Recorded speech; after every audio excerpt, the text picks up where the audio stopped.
dear beloved, Boss Mike, Cervera.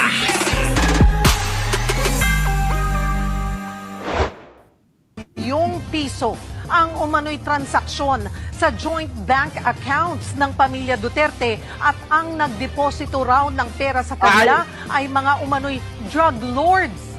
Kita nyo mga kababayan yung balita na yan? Ha? Bilyon-bilyon ang pumasok sa bangko ng mga Duterte. Ulitin natin lang yung sinabi. Ha? Bilyon-bilyon ang pumasok na pera sa mga bank accounts ng mga Duterte. At di umano, ang mga pumasok na pera ay galing sa mga drug lords. Ulitin natin, drug lords.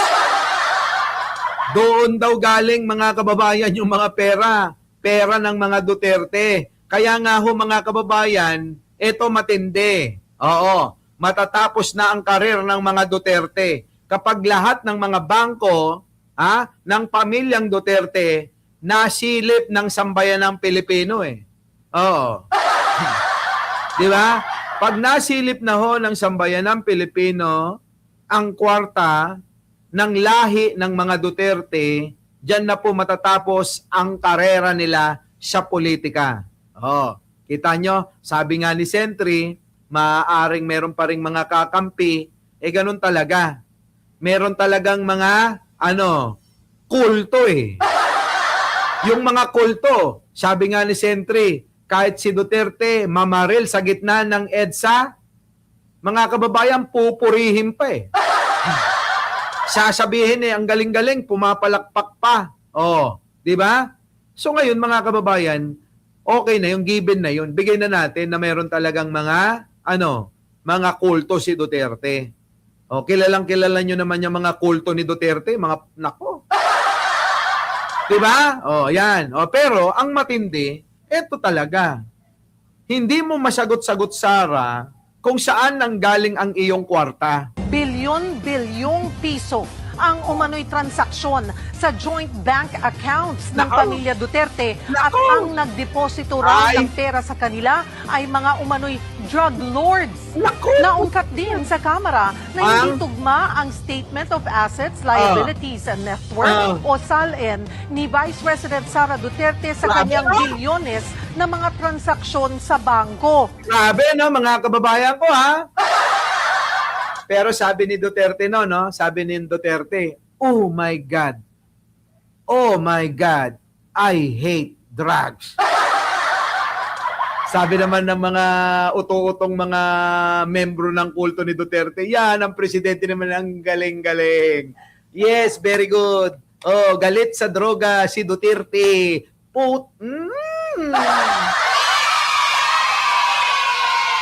Diba? Yung mga ganon-ganon ni Duterte, oh my God, I hate drugs. Pero mga kababayan, isipin nyo naman, I hate drugs. Pero ang kwarta nila galing sa mga drug lords. Nakuha nyo mga kababayan? Oo nagpipigil na ho ako magmura. Pwede ba pagbigyan nyo na ako? Kasi sa totoo lang, kamura-mura naman talaga tong pamilya na to eh. Tama, mali? Oo. Kamura-mura ho itong mga ito eh. Hayop tong mga ito eh. Ang pamilya ng Duterte, mga kababayan, deserve nilang babuyin, deserve nilang murahin. Oo. Deserve nila na ipako. Saan? Ipako sila sa pader. Di ba mga kababayan ko? Okay na ba? Baka pwede naman Nahihiya lang ho ako sa inyo eh. Sige tuloy. Live mula sa Batasang Pambansa, nasa frontline ng balitang yan, si Marian Enriquez. Marian, ano-ano pa yung mga pinuna sa yaman ng bise sa impeachment hearing? Cheryl, aabot sa 6.77 billion pesos yung pinunang red flags ng AMLAC o kahinahinalang bank transactions ni Vice President Sara Duterte at asawang attorney Mans Carpio. Kaya laking pagtataka ng mga kongresista. Paano nangyari na nasa 88 million pesos lang yung kanyang total declared net worth ni VP Sara sa kanyang 2024 SALN, gayong bilyon-bilyon ang dumadaloy na pera sa kanyang bank accounts. Kita nyo mga kababayan ko. Yung mga apologists nila. Kanya-kanya na ho na arangkada at abante ng pagtatanggol. Pagtatanggol kanya-kanya na ho sila ng arangkada sa pagtatanggol kay Sara. Ay bakit ho kanyo mga kababayan? Ito ang masasabi ko diyan. Buti pa yung mga mga amuyong, yung mga wala namang kinalaman, yung mga yung mga sumusuporta lang. Abay, tuloy-tuloy ang pagtatanggol nila sa mga issue ni Sara. Buti pa sila. Nakakapagtanggol, nakakapagpaliwanag, nakakarason. Pero yung pinagtatanggol nila, umiska po ang putang ina. Tao pa ko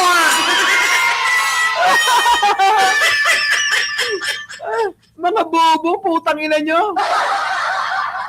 Nakita nyo? Yung mga pinagtatanggol nyo, todo kayo, taya, o pati buhay ninyo, aba, ayun tumatakbo. Umiska po ang putang inang Sara Duterte. Tapos kayo, nag-iiyakan kayo, iniwan kayo sa laban. Yung general ninyo, yung namumuno sa inyo, iniwan na kayo.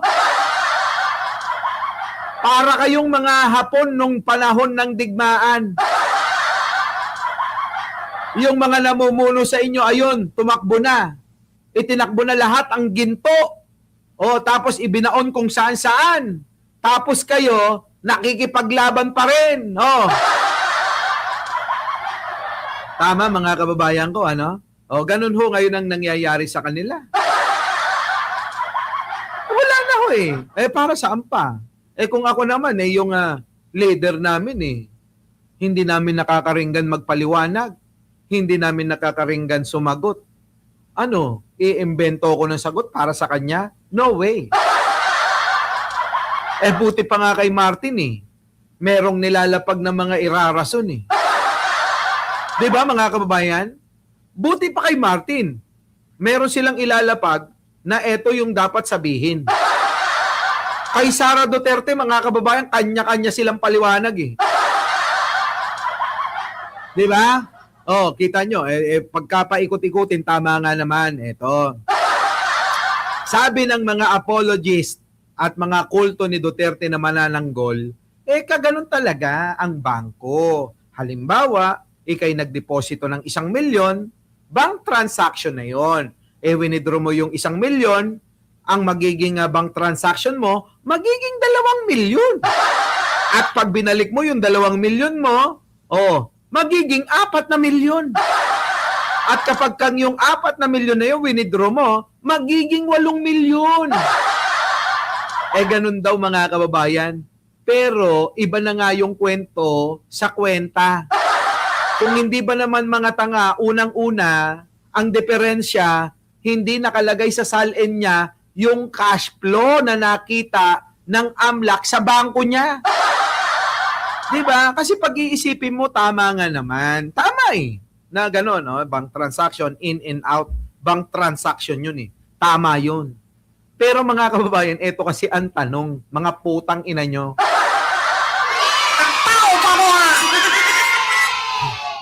Ang tanong, yung bank transaction na yan, ang issue, hindi nilagay sa SALN. Kita nyo, mga kababayan, hindi ho kasi nakalagay sa SALN yung mga bank transaction na yan. Siguro natatakot kasi nga naman galing sa mga drug lords. Kaya natatakot si Sara. Kung hindi nga ba naman tatanga-tanga yung mga galing sa illegal pinasok sa bangko niya. Akala niya gano'n na yun. Kasi nga bobo nga Diba? Diba? Diba, Rodolfo, Arcela? Mali ba yung dinig ko? Oh my God. I hate, drugs and, God. Oh, my drugs, I hate God. Nako, oo, di ba? Pwede. Oh. Kita nyo mga kababayan ko? Ang tanong, eto. O, sige na. Given na, baka naman nakalimutan yung mahabang panahon na taon na hindi talaga pinakita o diniklara sa salin yung pong mga cash flow ng pera. Given na, nakalimutan ni Sara. Ang tanong kasi dyan na isa pa, saan galing yung mga pera na pumapasok, labas-pasok? Kasi yung mga kababayan, hindi nga tugma. Sabi nga ho ng isang kongresista, iba yung kwento sa kwenta. Hindi nyo magets yung mga yun kasi nga bobo kayo eh. Yung bang pipilitin talaga nila no, na maliin yung tama. Ganoon naman talaga ang mga Duterte. Ginagawang mali yung tama. At yung tama ay ginagawang mali. Ganon. Yun. Ngayon, mga kababayan ko, ang tanong dyan, meron ba? Ang tanong ko kasi, ganito. Meron ba na hanap buhay? Meron ba na negosyo si Sara Duterte nyo na maalala nyo na may pagmamalaki niya na parang meron siyang malabilyar land? Diba mga kababayan ko? May real estate. May real estate business. Merong mall. Mga kababayan, dapat ganun. Mga kababayan, ang mga Henry C. Ang mga C. Mga kababayan ko, minananali sa tatay nila yung yaman nila eh. Pero si Sara, muntik nang umabol eh. Nakita nyo mga kababayan ko, ang mga mayayamang negosyanteng in-check, tulad nila Henry C., pamilya, mga C. Mga kababayan ko, dekada na yung pong pag-iipon nila ng kwarta. Panahon pa ng Kastila, nagbebenta na ng sapatos sa Quiapo. Si Sara Duterte, mga kababayan, panahon nga ng Hapon, hindi niya na inabot. Ang inabot niya, panahon ng mga drug lords. Pero mga kababayan, yung yaman ni Sara, malapit nang maabutan ang mga na mga kumita sa pagod, hirap, sa pagtatrabaho, sa legal. Kita nyo, nakuha nyo yung ibig ko sabihin? Si Sara yumaman, dumami ang pera kasi tumatanggap ng pera sa mga drug lords. Grabe, no, mga kababayan ko. Pero yung pinapakita nila, simpleng-simple, mahirap kami, wala kaming pera. Diba? Kasi nga walang negosyo, walang pera. Yun yung pinapakita sa tao. Makamahirap, mahirap kami, parehas nyo, ramdam namin kung ano yung nararamdaman nyo. Ganun yung mga atake ni Sara eh. Diba? Yung mga uto-uto, ay, dito tayo kay Sara Duterte, ramdam ang ating nararamdaman na kahirapan. Putang ina, hindi nyo lang alam. Yan nga yung nagnanakaw sa inyo eh. Yung nagpapanggap na mahirap siyang tunay na nagnanakaw ng para sa inyo sana. Di ba mga kababayan? Hindi nila alam eh. Ngayon. Ayan sumambulat na ho lahat eh. May magagawa pa ba ang mga Duterte dyan? Tahimik sila bigla. Nakita nyo bang nagsalita si Polong? Nakita nyo bang nagsalita si Hanilet? Baka busy kay boy. Di ba? Nakita nyo bang nagsalita si Basti ngayon? Nga kayo? Nakita nyo bang nagsalita si Kitty? Mga kababayan, wala sila ngayon. Hindi makapagsalita ang mga putang ina nyo!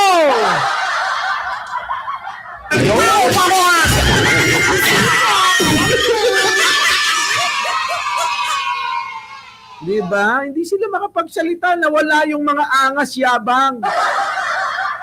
Ngayon, naiintindihan ko na kung bakit Kung bakit sa dami ho ng pinaparatang ni Trillanes, hindi nila na ipakulong yung mama.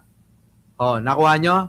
Bakit? Kasi totoo, Alam nila na katotohanan lahat yung daladala ni Trillanes. Alam nila na may ebidensya si Trillanes sa pamilyang Duterte. Kaya ho mga kababayan, hindi nila nakante, hindi nila napakulong. Ang ginawa nila, ginamit itong mga kalbong, mga pangit na mga vlogger nila. Kasama na dyan si Nino, alam nyo yan. Si Nino nagpatotoo na. Nino Barsaga, di ba? Nagpatotoo na. Anong ginawa nila? Inuutusan sila na manira ng mga kalaban ng mga Duterte. Yung mga tao na katulad ni Trillanes, ni De Lima at marami pang iba, yan po yung mga sinisiraan nila. Utos ni Rodrigo Duterte sa mga bayarang mga vlogger nila ayon kay Nino Barsaga. Di ba mga kababayan ko? Alam nyo naman yan eh. Oh, ngayon, ang tanong ko sa inyo, bakit nga ba hindi nila napakulong si Trillanes?